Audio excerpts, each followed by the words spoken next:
Sa kékeré kan tó bọ́ sínú omi. Kì í sọ fún ẹlẹ́dàá ẹ̀ títí dọ̀jọ́ alẹ́. Dídè sókè, ká ojú rẹ̀ wálẹ̀. Ìsápọ̀ ọ̀tún rẹ̀, ìsápọ̀ òsì rẹ̀. Ẹnikẹ́ni tó bá wù rẹ̀ kó fi.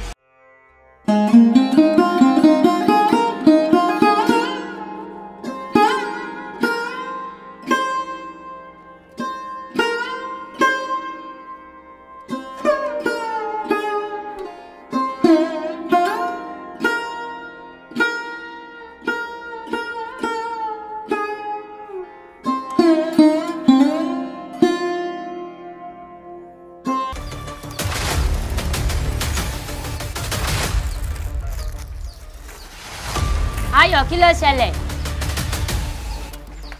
Awuru.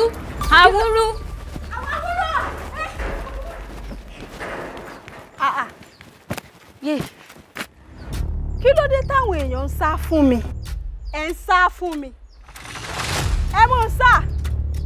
Àrọ̀wá ẹ̀wẹ̀yìn. Àsámórílẹ́gbọ́n ní tewú. Àrọ̀wá ẹ̀wẹ̀yìn. Labalábá rìnrìn àjò àìbọ̀. Labalábá rìnrìn àjò àìbọ̀. Àlọ́ lámilámi là á rí. Ẹ fẹ́ rí mi nílùú mi. Èmi gbẹ́gbẹ́. Èmi tẹ̀tẹ̀. Mo gbalé. Mo gbàgbẹ́. Mo gbàgbọ́rọ̀.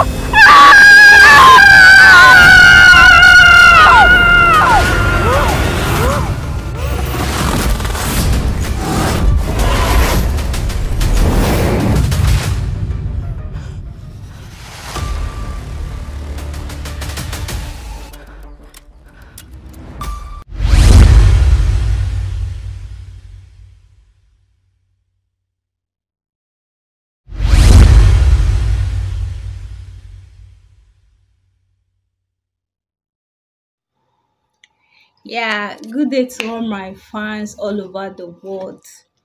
Èmi ọmọ yín náà ni Temitope Moremi. Mo fẹ́ fi àsìkò yìí dúpẹ́ gidigidi lọ́wọ́ ẹ̀yin fans mi. Mo really appreciate yín. Thanks for the love. Thanks for the support. Like, mo appreciate bẹ́ẹ̀ ṣe túyáyá tẹ́ wá bá mi wo fíìmù mi Awuru Ijongbon. Thank you. God bless you. Gbogbo nǹkan tẹ́ bá ti ń dáwọ́lé báyìí, a máa yọrí sí rere o. And a lot of people have been comment that what is really happening? Why tá Awuru máa fi pa bàbá ẹ̀? Kí ló fa ìjà láàrin Awuru àti Àbẹ̀bí? Ẹ má jẹ́ kí n gbé yín débẹ̀. Ẹ má yẹ kí n já yín tán rárá.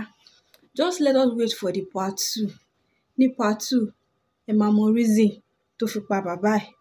Fúnra lára yín lẹ máa sọ pé bàbá ẹ̀ ó jẹ̀bi ikú. Ẹ má yẹ kí n gbé yín débẹ̀. Ẹ má yẹ kí n sọ fíìmù yẹn fún yín rárá.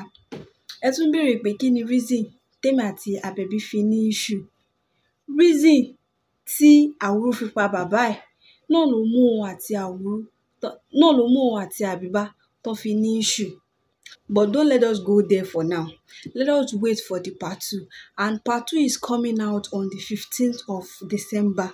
I mean, èmi go lè wait. Mi ò lè wait kẹ́ wo part 2 yẹn because you will love it. And thank you. I really appreciate all your comments. I appreciate all the likes. I appreciate all the calls, all the messages. God bless you. Ibi tẹ́ ti mú owó tẹ́ fi ra data. Àpò náà ò ní pẹ́ o. Gbogbo nǹkan tẹ́ bá ti ń dáwọ́lé báyìí, a máa yọrí sí rere o.